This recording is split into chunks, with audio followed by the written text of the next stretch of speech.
લોકમત ન્યૂઝમાં આપનું સ્વાગત છે। આજે વર્ષનું પહેલું ચંદ્રગ્રહણ થયું હતું।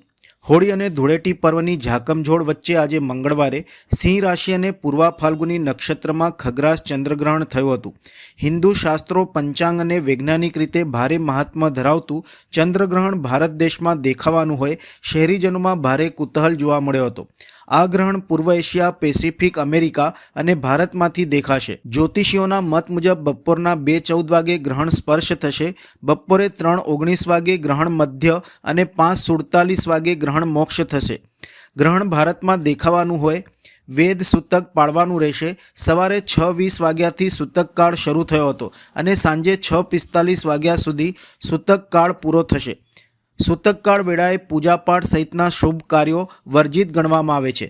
સૂતક કાળ અને ગ્રહણ સ્પર્શ સાથે જ વિવિધ મંદિરોના દ્વાર ભક્તો માટે બંધ કરી દેવાયા હતા। શહેરના કાલાઘોડા વિસ્તારમાં આવેલ હનુમાન મંદિરના દ્વાર પણ બંધ કરી દેવામાં આવ્યા હતા।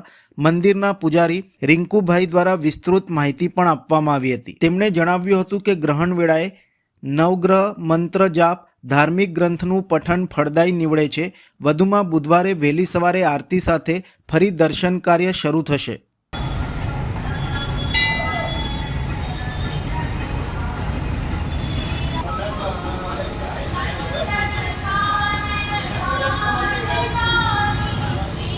જય શ્રી રામ।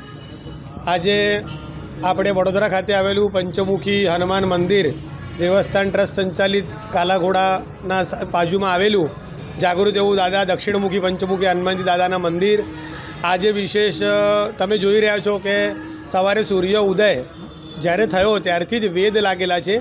જે ગ્રહણ વિશે તમે મને પૂછ્યું એના માટે તમને ખાસ જણાવું છું કે સવારે આજે સૂર્ય ઉદય થતાં જ વેદ લાગ્યા તે ત્યારથી જ ભગવાનને પડદો મૂકવામાં આવેલો છે, દર્શન બંધ કરવામાં આવેલા છે। ગ્રહણનો જે પ્રોપર સમય જે છે એ આજે બપોરે 3:19 શરૂ થશે અને સાંજે 6:48 ગ્રહણ પૂર્ણ થશે।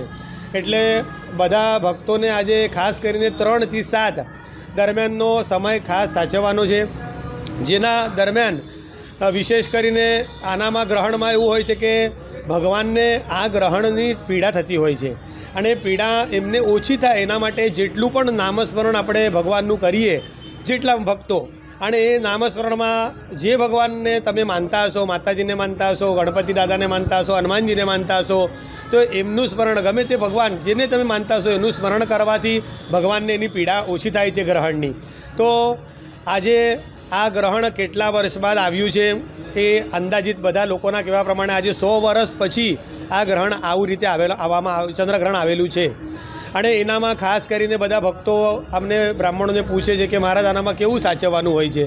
સાચવવાનામાં અંદર એવું જ છે, જો સહન થતું હોય તો બપોરે 3 થી 7માં કોઈ પણ અન્ન ગ્રહણ ન કરવું, પાણી ગ્રહણ ન કરવું, કંઈ પણ પદાર્થ ગ્રહણ ન કરવો। પશ્ચાત જો કોઈ વૃદ્ધ માણસ હોય, જેને કોઈ બીમારી હોય, બિચારાને જેને કોઈ ગર્ભવતી સ્ત્રી હોય અથવા તો કોઈ નાનું બાળક હોય કે જે સહન ના કરી શકતું હોય, એમના માટે આનું નિયમ થોડો ઓછો પાળો તોય કોઈ વાંધો ન આવે। પરંતુ ગ્રહણ લાગતા પહેલાં જે પાણી ગર્ભવતી સ્ત્રી હોય કે વૃદ્ધ માણસ હોય કે બાળક હોય એના માટે પાણી જે ભરેલું હોય એના અંદર તુલસી માતાનું પત્ર મૂકી દેવાનું અથવા તો પછી દર્ભ આવે છે, દર્ભ મૂકી દેવાના। અને પછી એ દરમિયાન જો એમને તરસ લાગે કે ભૂખ લાગે તો એ પદાર્થમાં અંદર વધારે પડતા ફ્રૂટ્સ ખાવા અનુકૂળ છે, પણ કોઈ એઠું અન્ન ખાધેલું યોગ્ય ન ગણાય। એ પ્રમાણેનો આ બધો ગ્રહણનો નિયમ હોય છે। અને બસ વડોદરાના બધા ભક્તોને મારી આજે નમ્ર વિનંતી છે, બનતા લગીને આજે જેટલું દાદાનું સ્મરણ કરો હનુમાનજીનું એટલું સારું હોય છે, બરાબર। આજે અમે પુરાણિક પરિવાર છેલ્લા 4 પેઢીથી અહીંયા પંચમુખી હનુમાન મંદિરે સેવા કરતા આવ્યા છે। મારું નામ છે રિંકુ મહારાજ, નીતિન મહારાજ।